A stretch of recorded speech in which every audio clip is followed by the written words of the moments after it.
don't think he plays it. That's such a problem in draft, though, when the most highly prized AD carry can't be played by your team. Absolutely. Absolutely. So I'm thinking that engage supports are going to rise in priority now. Nami is still available, so the Corki Nami combo is something I think we need to be mindful of for JDG. But there's that Kiana. They don't want to give YoungJae one of his comfort picks. So what will the first pick be? Ambessa. So a little bit of a flex pick here for Loud. Obviously could go up to Xyno, could go to YoungJae. And we'll see if they are going to try to maintain that potential of a flex throughout draft, which can definitely give you some advantage, especially when you are having to blind some stuff. But so far this year, there haven't been any Ambessa games from YoungJae. But of course, you know, there is a possibility. So Corki and Nami, we did just talk about it, and they have immediately locked it in. So you want a winning 2v2. Yeah. How about if instead you have a losing 2v2 again? Well, here we go. This is the type of stuff that we wanted to see, right? Kalista plus Renata.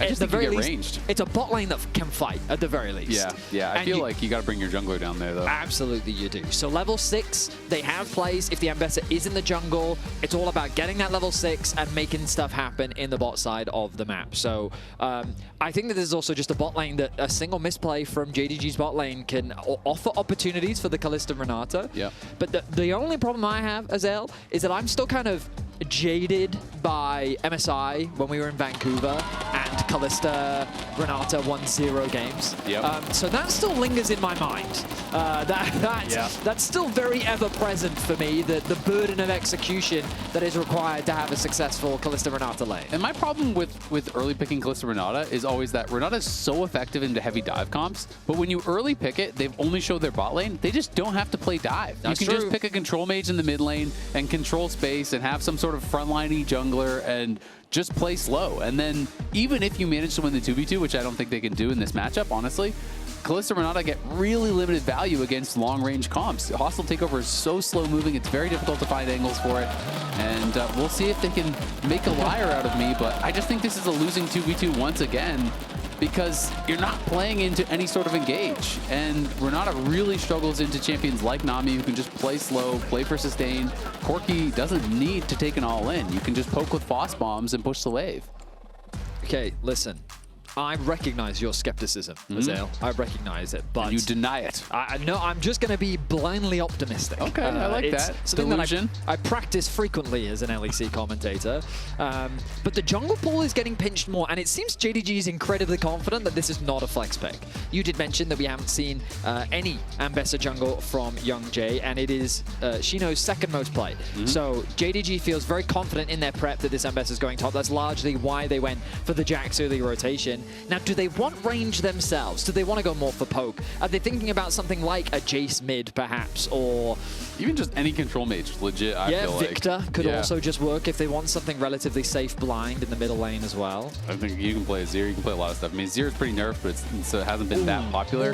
Poppy jungle would be really nice here. Into Ambessa and Kalista. Yeah, because I was also thinking about, like, maybe he could go Lee Sin or something, or Zehen, and then I'm like, oh, Poppy into Lee Sin. Well, if you didn't like the draft before, I got some bad news for you, buddy. Poppy's really good. That's it. It's a great adaptation there from JDG with the Poppy when they pick good things. Yeah, well, okay, Loud, come on. Show us what you got. Viego, okay. I mean, it is definitely a skirmish-heavy jungler that can somewhat circumvent the Poppy interaction. Yeah, you can't block them all. That's the strategy that we're going for here. Yeah. You might be able to stop any of us, but you can't stop all of us. Wait, what happens with Kalista's ult? Does that also bounce off?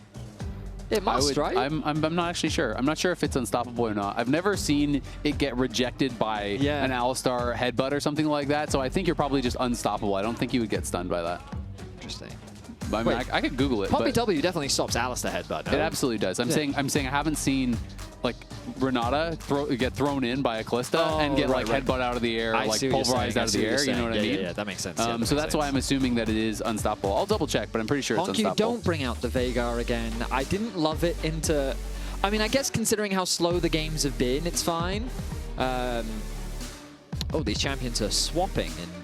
Wait, is another good one. Yeah, so this is the problem. They're just playing disengage, right? You've kind of like already forecasted when you early pick this what you're going to be playing and what you're hoping your opponents are going to be playing. They just say, nope, we're playing Poppy. We can just Keeper's Verdict knock you away. We're playing Hwei that controls space, and we're going to just split push with Jax, who's going to outscale on the side lane. So it's really tough. I mean, this is one of these comps where it is synergistic for Loud. You go in with the flash tibbers, you stun someone up, public execution comes in, the hostile takeover goes over the top, Viego gets a quick kill, gets a reset. That's just the thought process. You know, like you can get some quick kills, absolutely, and you can swing a team fight, but can you get through Poppy and Jax? We agree that JDG's drafting has been good in this series, and they have actually punished Loud at every opportunity. And even worse than their good drafting is their good play, which you hate. Yeah. They play towards their win comps. You know, they're like, oh, we're a poke comp. Let's not just run in and kill ourselves. I don't know why, but for some reason,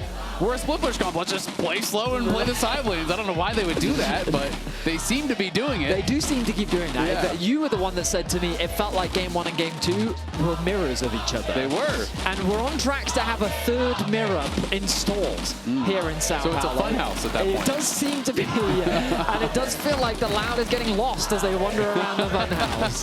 That's tough. We'll see if they can make something happen. It is definitely a snowballing comp. I mean, if Loud can get some early kills, if you get that first reset, you never know what can happen, but compositionally feels very, very, very difficult, I think, for Loud. JDG has been so good around playing to their strengths and weaknesses of their composition. I think they're going to play at range. I think they're just going to play to look to deny these engages that Loud will be drafting for, and let's see if Loud... It's got to start in the bot lane, man. Just gotta. They have to play better in this 2v2. Can't be behind. Oh no. This is... I mean, he shouldn't die, but he... Actually, no. He die. might. Yeah, I think he's just dead. That is really tough. That's tough. You hate to see it happen. Let's put it at that. To start off your elimination final match. You know what? Dying for first blood is... Poppy has to start with E. Think about how bad JunJia's jungle clear is going to be, you know? That's yourself a lot. Yeah, that's my glass half full. That's all right. Yeah, you're like, all right, YoungJae, get a jungle gap. Look how slow this is. He's still in his first camp. Yeah. Yeah, well, now he's not, but he was. He was in his first camp. Yeah, I mean, right now, this is a situation where Azael and I are quickly trying to figure out how Loud can bounce back. But while they figure that out, you can go and buy the Act 2 Battle Pass bundle that is live now. Purchasing unlocks the Prestige Requiem Sona skin and Chroma. So if you're interested in that, go check it out. And Xiaoxu taking a trade here with Xyno on the top side, and we'll continue theory crafting. You know, how is this a positive? How is this a positive? Jungle no flash and start at E. That's true. Just it's up to your team to punish it, really. I mean, Bull. Oh no! So I was about to find another positive, and I was like, they got some good trades. I was about to. He's coming back with a refillable. I was about to find another positive, but they've cut me off at the pass. The negativity cut me off. Yeah. But hey, he's got more sustain now to help match up against the 2 versus 2. That's true. Hang on, level 3 for Gala. You got to be careful there in the bot lane. Yep, Gala is level 3 right now. Bull and RedBert goes in and on it as they clear out that wave. We'll be able to get there themselves, and we'll see if they can find any sort of an all-in play. Of course, Gala and Vampire did use their Barrier and Heal. That was traded earlier. Here we are. This is the cascading effect. So thanks to JunJia having a slow start to his clear, he now doesn't get to contest the bot crab. Big. Which means that for the first time in this series, it will be YoungJae that actually has control over the bottom side, and now Gala and Vampire have to play more respectfully. And maybe now JunJia doesn't get a double kill on the bot dive. Absolutely, because now the map has been split. Now, Xyno, you do know that this means that Jungler is going to be on your side of the map, so you've got to be cautious of that. He does. He does have to be cautious of that, unfortunately. As JunJia here, Xiaoxu with not the ideal buy. The glowing moat and boots is not going to feel great here, but Xyno staying around and JunJia looking for a long wrap around. YoungJae is coming out from base, but you called it, Vedius. You got to be careful. This wave is pushing away from him. He is very aware. YoungJae's also in the area. But it's the lure of the cannon, Vedius. No top laner can resist. He got it. Xyno gets the cannon, and that's all that matters. In comes YoungJae. Xiaoxu getting low. Xyno going to flash back. There is that leap strike forward. The steadfast presence interrupts him. It is going to be a trade of kills and +1 on the cannon. I mean,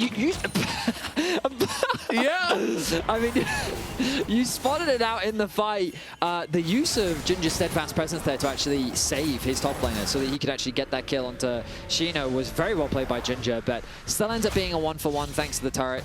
The junglers are going to be 2. They got the cannon. Yes, they did. There's a 30 gold difference between the top laners right now, and that cannon has to have contributed pretty meaningfully, I would say. It did. Unfortunately, Bull not going to be going back to base as he would have liked.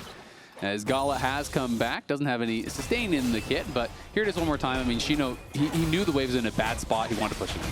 Yeah, and he's got very long cooldowns early on as well, so he can't really stick in the trade. That's the steadfast presence we were talking about. Good use to interrupt YoungJae to try and keep Xiaoxu alive, and then Xiaoxu takes a tower shot, so it is unfortunate. Now, the mid lane, we haven't talked much about it, but Azael, we've talked extensively about Annie as a champion. And you said to me, if I got this quote correct, if you are just away from Annie, you generally win the matchup. Yeah. And right now we are seeing that happen live. Yeah, I mean, Annie is a horrible blind pick. You know, it's a compositional pick a lot of times in pro, but it's a horrible blind pick because you get outranged so badly. And we have JunJia waiting behind them. They're looking for yet another 2v2 This wasn't supposed to happen. Dive. We made a deal. He's basing. He's sticking to the plan. Okay, cool, cool, cool. YoungJae is here. We'll spot out JunJia and is going to find out that JunJia's trying to steal that away. Nice steadfast presence. Couldn't find the tackle into the wall, so YoungJae will have this Gromp reset, but Loud will be able to at least defend their side, and that gets some cheers from the crowd. Ward ends up falling. YoungJae is going to get a ward back in response. The crowd's still very supportive of the home crowd favorites, Loud. It's a bit of a tense moment here in the bottom lane. Envy can't really get involved, even though he does have the level 6. If they could get Annie down towards these skirmishes... Oh, Bull forced to use the barrier. Yeah, I mean, YoungJae positioning like he wants to fight for the scuttle. You cannot fight for the scuttle. Your bot lane is completely low on health. He can and he will. I don't think he should. Envy is moving down, so they're going to just try to take this away. And you can look at mid lane. HongQ has just pushed this in. They're still trying to force, but on the top side, Xiaoxu going all in onto Xyno. He does hit him with the public execution. Kites back to the tower. Envy dropped a wave to try to get down there and force a play. They couldn't actually find it as JDG just take the scuttle and back off. I feel like YoungJae just had to accept the loss and keep farming because that just puts Envy further behind, and JDG were well aware of the move from mid. Yeah, sometimes we see this though, where teams, they tunnel too hard on what they think is important and they end up just being spectators rather than just trying to cross-map. And again, it's something that we see consistently, just both LPL and LCK teams do very well. Oh, you want to kill my top laner? That's fine. I'm going to push mid, push bot, take your camps, take our camps. Like, they're constantly trying to be as efficient as possible. And in this situation, YoungJae, he very much just, he wasted time because now JunJia's been able to go back to base. He's going to start clearing through his top side. A little bit surprised considering that his bot camps are up. His camps are spawning very awkwardly right now. But he's shadowing the top side, level 6. Yeah, there's no real gank to happen here against Xyno especially. Yep, and they can see that YoungJae is on that ward over by the Raptors here as HongQ was winning on those trades and did get the kill on Tivers to boot, which is an extra 50 gold. Always feels nice. YoungJae here to try to protect his mid laner, make sure he can at least get this wave. And as Envy didn't have a great first buy, HongQ already on that early lost chapter is just in his comfort zone, and you're just going to perma wave clear. Annie can't really interact with you. Anytime you walk forward, you just get hit by poke. And as we saw, even when you get the Tibbers down onto HongQ, he trades with the Spiraling Despair, and it's still very positive for him. So as long as JDG can just keep you lane locked, they're kind of just winning again. And that's the problem, is that they've set themselves up for success in all 3 games where all they have to do is farm well and avoid fights, and they will win. And it feels like game 3, they've set them up for that exact same win con. Yeah, and I wonder how much of this was inspired by their series versus Gen G, because it was HongQ that was getting battered by Chovi's Hwei, and now he's performing in a very similar way, playing at absolute max length, making it impossible for the Annie to do anything, and JDG with a very patient approach. Now, though, JDG is going to be the one to kick off the Dragon. This will be their first Dragon of the series, I believe, if they can secure it. JunJia doesn't want to allow that to happen. And Envy's under his tower, so they're going to be down a man right now. Envy is very far behind them, doesn't have the Tibbers, and the Spiraling Spear just came back up now. HongQ's going to let it rip onto Bull. They steal away the Dragon. They land the bubble. The bailout does nothing. Bull will fall as well. Waste the flash just to add insult to injury. Loud lose another fight, and it's a long-range kill from HongQ. Snipes out RedBert to end the fight. 3-for-0. And the Dragon, and they're gonna go to Grubs and get that too. In games 1 and game 2, JunJia found his double kill by diving bot lane. This time he found his double kill on the bot lane once again, but he secures a Dragon to boot. Envy's gonna try his best to get something back, but it's just to deter HongQ from getting more plates, as JDG amass a 3k gold lead off the back of this fight that starts off with just the numbers advantage. Azael, you called it. HongQ gets to move first. The smite is too early because the rend wasn't used in conjunction with that. JunJia turns his attention towards the bottom lane, and it becomes an easy cleanup play. Beautifully executed. The snipe will come through from the mid laner. And Loud looking lost here already in game 3. Yeah, it's just an overforce. It's kind of a repeat of the scuttle play where they're trying to force their hands when they don't have the setup, and there's no way JDG is going to let you get away with that. Tibbers is a longer cooldown. Annie didn't have move and didn't have ult. So there's just no way you're going to win out in a 3v4. You're down a man, you're down an ult, and Annie really doesn't do anything without her ultimate. So YoungJae moving up towards that top side. Xiaoxu does have the info that he is there, but will they be able to find a kill here? YoungJae looking. Nice public execution does come in, but the counter-strike is timed well. Xiaoxu flashes back. The flashes are there to follow. And Xyno picks up a much-needed kill for Loud. So we are definitely seeing similarities between the games, Azael. Xiaoxu is dying top due to gank pressure. JunJia's making plays happen all over the Rift, helping his team and himself get kills. And we find ourselves 10 minutes in already with a 2.6k gold lead. Loud, they're going to have to find a miracle play in order to swing the momentum of this game, because right now it feels like JDG can just follow the same trajectory that they have throughout the entirety of this series and slowly tear Loud apart. At least bot lane's a little bit closer this time around, but the problem becomes JunJia is mega fed with a champion that is compositionally such a strong answer to what Loud have, and mid lane is just miles behind. And Annie from behind, you just don't do any damage, and you're heavily outranged, so you can't threaten the all-in onto HongQ, and you can't play the lane slow, and in comes both of the junglers as there's a nice bubble in onto Bull, and now the tackle comes through. The hostile takeover trying to peel. Bull has the bailout, but will it even matter? A three-man knockup from JunJia. He's telling him, get out the game. This one is mine, as JDG crushed the bot lane fight and look for the sweep. That was nasty from JunJia. Getting that three-man knock-up combo to allow for Gala to just clean up the fight was beautiful. 5-0-2 now on the Poppy, kind of stealing the thunder away from the bottom lane. We'll look back and you identified it. A really nice flank comes in from both junglers. One to protect, one to attack, and the attacker, I mean, he did some serious work. Flash, knock-up combo. Exquisitely done. JDG once again with a firm control over this game. And JunJia even finding RedBert back in live, who will survive. You can see the frustration there on their face. As watching on, feeling pretty happy. Very different experiences being on either side of the Rift here, as you can tell. As Gala now feeling super confident with that Triforce completed, and we can see in the Coinbase gold grind, Vampire a good 600 gold ahead.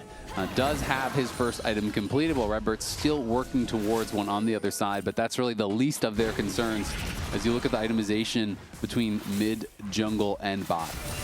I mean, this mid tower is just slowly falling. I guess, like, so far in this series, what we've been seeing is bot lane just take that tower, and then once they've taken it, they start moving out to other lanes. But this time, HongQ's done such a good job as the ulti committed top. Public execution, and there's no counter-strike available for Xiaoxu, so this should be a pretty easy kill. Xyno tanks it up, YoungJae going in, but the tower is on him. The red buff turns it around. The counter-strike is back. He's stunned up, and in comes JunJia to get one more. Xiaoxu looked like it was a guaranteed death, and it was at the end of the day as he gives one over for free to Xyno. But the play still goes bad. It looked like they had juggled the aggro well, but I think it had to be the red buff on YoungJae that pulled the aggro back. Yeah, it's so unfortunate for YoungJae. the idea behind the dive. I like it. It's worked for you so far this series, attacking Xiaoxu. It's a place on the map you can make plays. Oh, but HongQ has now made his way to bottom lane.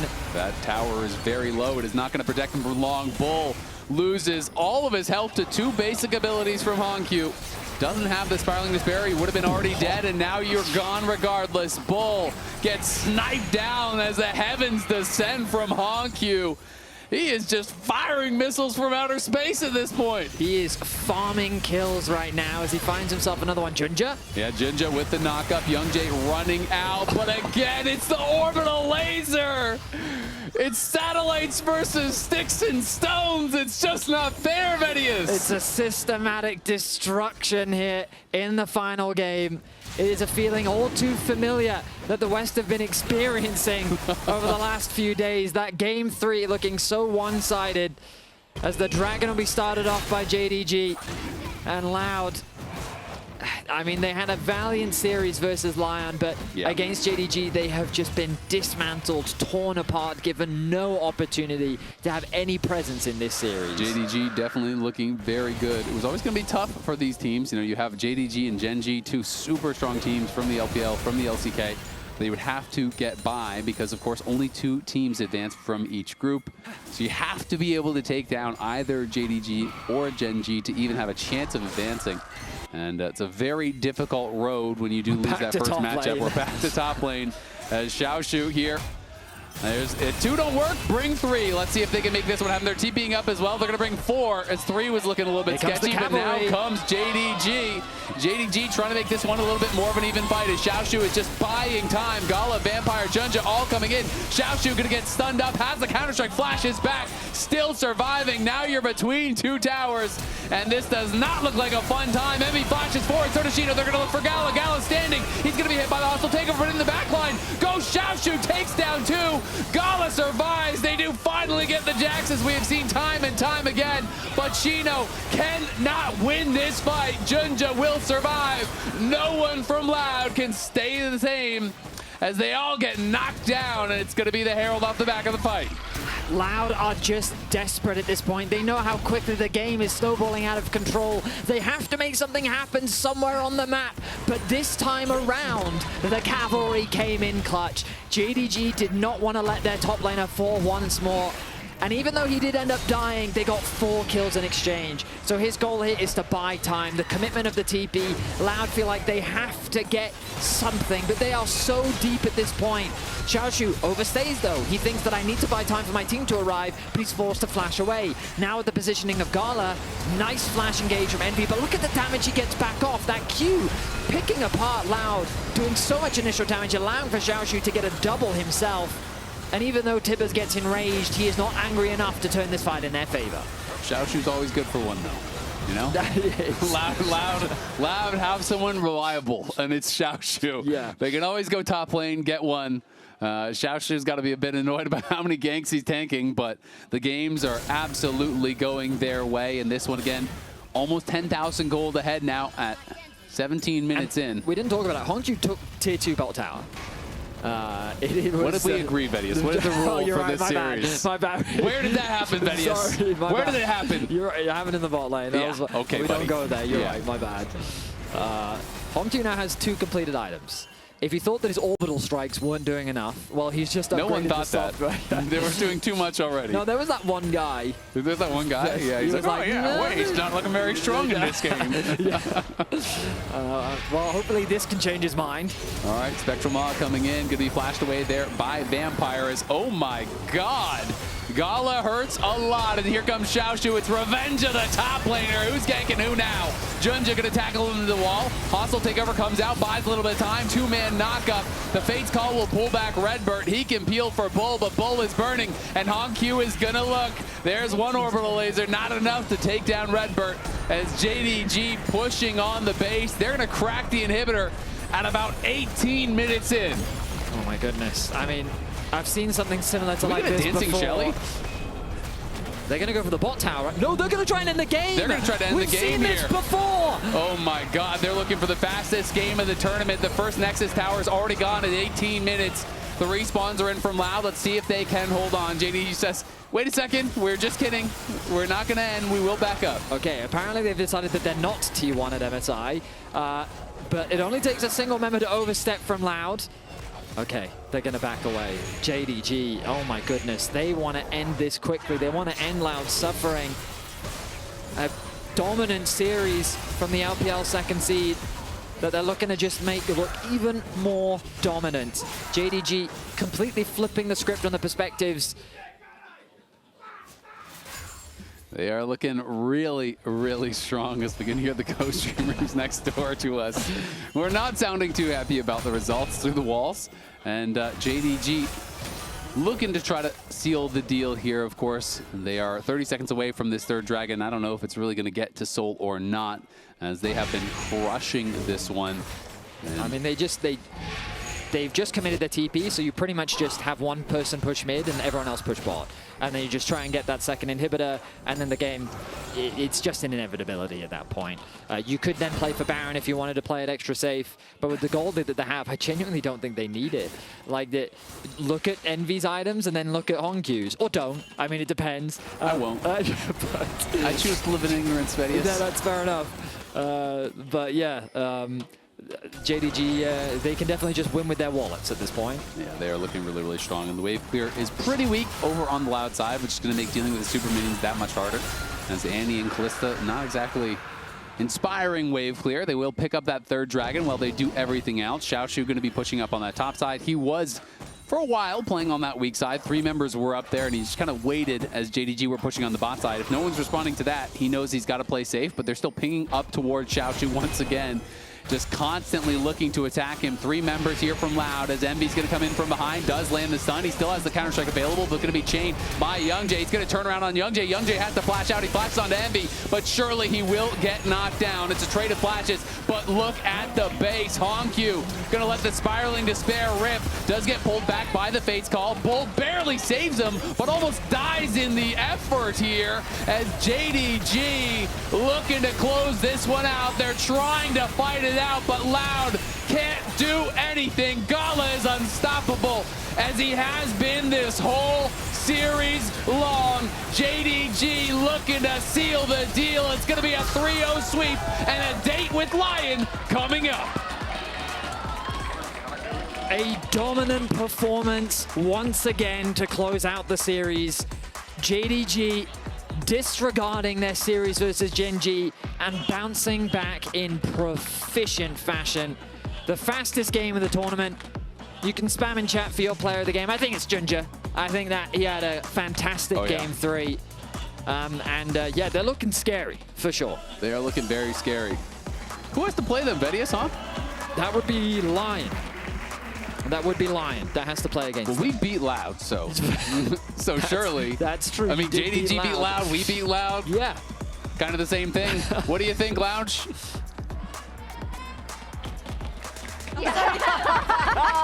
No, that was a wrap. But yeah, a lot of respect for Loud. They got to play at home. They got one good series against LYON, but yeah, a bit more difficult today.